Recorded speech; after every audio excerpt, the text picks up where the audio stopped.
जिंदगी में वो मकाम हासिल करो जहां लोग तुम्हें बलाक नहीं बल्कि सर्च करें।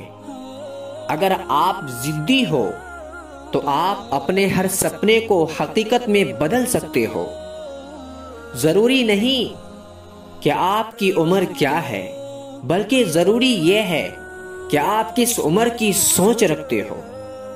लोगों को उतना ही बताओ जितना उन्हें जानने की जरूरत है। उन्हें जरूरत से ज्यादा बताने का मतलब है जाय करना।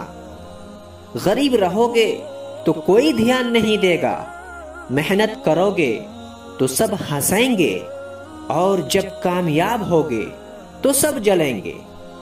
वक्त आपका है, चाहे तो सोना बना लो और चाहो तो सोने में गुजार दो। जो मेहनत आज आपको दर्द लग रही है, अगर इस दर्द को ऐसे ही झेलते रहे तो कल ये दर्द आपकी सबसे बड़ी ताकत बन जाएगा।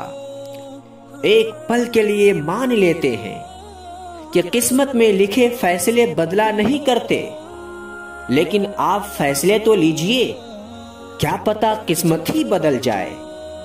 पीठ हमेशा मजबूत रखनी चाहिए, क्योंकि शाबाशी और धोखा दोनों पीछे से ही मिलते हैं।